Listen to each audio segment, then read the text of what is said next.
So this story completely blew my mind, and it remains one of the biggest unsolved mysteries in New Mexico history.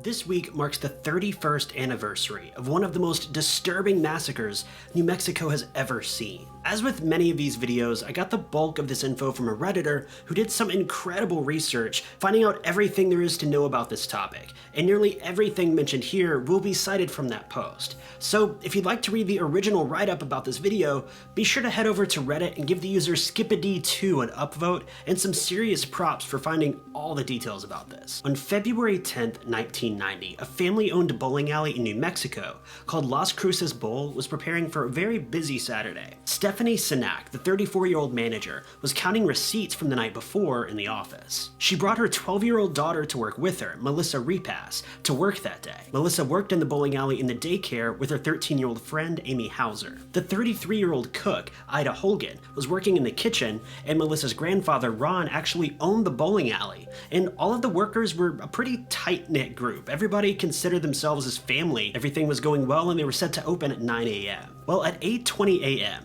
the young girls Melissa and Amy left the office to get a snack from the vending machine. As they made their way over, they saw two men standing in one of the entryways of the bowling alley, and they had guns. One of the men ushered the girls into the office at gunpoint.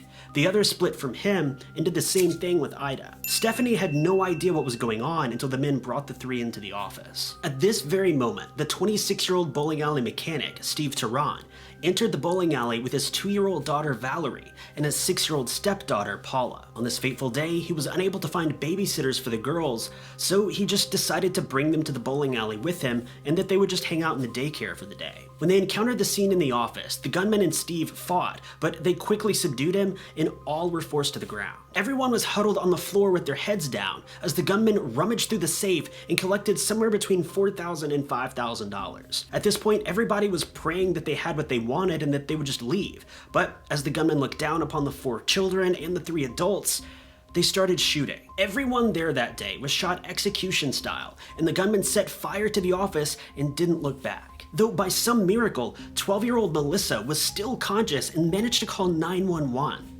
Melissa was just a child at the time and managed to call 911 and even relay details of the crime after being shot 5 times. Emergency services arrived at the scene and in only minutes, but Steve Tehran, his 6-year-old stepdaughter, and 13-year-old daycare worker Amy were all pronounced dead at the scene. The survivors were rushed to the hospital, but 2-year-old Valerie passed away from her injuries just a short while after she got there. Stephanie, Melissa, and Ida were the only survivors that day. Immediately after this, police set up roadblocks all over the city, but that didn't really lead them anywhere. Authorities collected fingerprints and shell casings, but aside from that, there really wasn't much to be found because the crime scene had been completely contaminated both by rescue workers and by the fire. The scene was so graphic that one of the first responders said that he thought that the scene was a training exercise due to how horrific it was. Due to eyewitness testimony, including the victims and Stephanie's brother, who had actually seen the men that morning, the police were able to create detailed sketches. The gunman hadn't worn any type of disguise or mask during the shooting,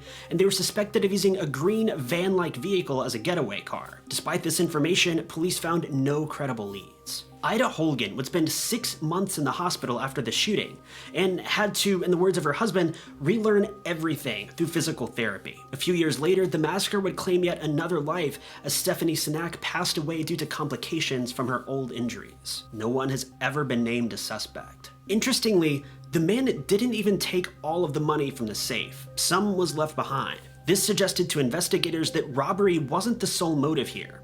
In addition to this, before shooting everyone, the victims reported the gunmen were rummaging around the room as if they were searching for something. There had been rumors floating around for months that the bowling alley's owner, Ronald Sinak, was in deep debt and had ties to drug cartels.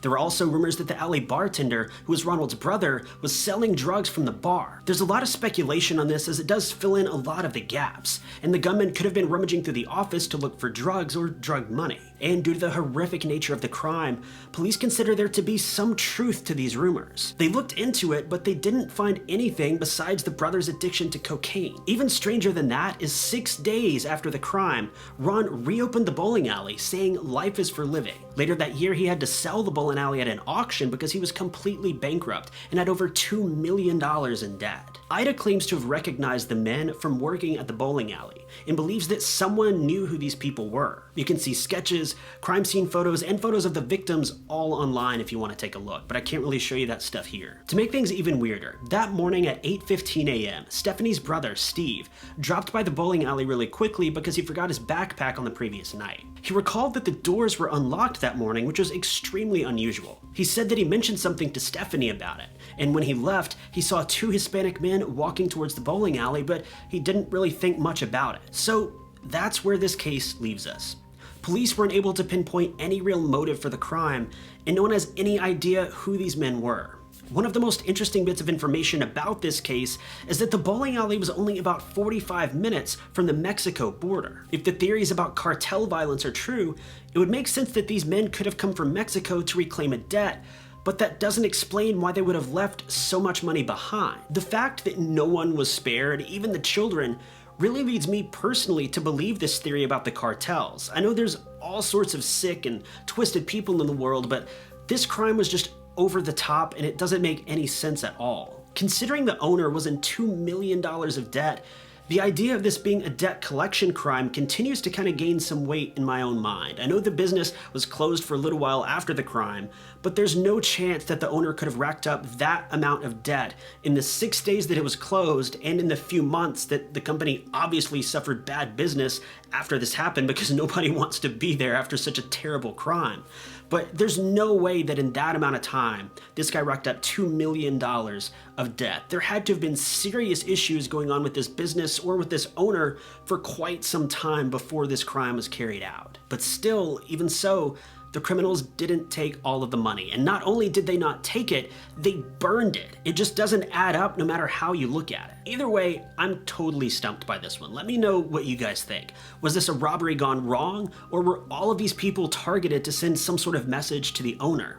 If that's the case, the message clearly wasn't received because he opened the bowling alley less than a week later. Let me know what you think. But that's going to be the video for today, you guys. I hope you enjoyed it. If you did, be sure to hit that like button. If you loved it, maybe consider sharing, subscribing, or clicking that join button below the video to really help out the channel. Also, don't forget that there is the Tie Knots merch store over on tieknots.com, where you can get all sorts of cool merchandise. We've got pillows, shirts, masks, phone cases, stickers, whatever you want, we've probably got it over there, so be sure to check that out. It really helps support the channel. But I've been Tie Knots, you guys have been lovely, and I'll catch you in the next video.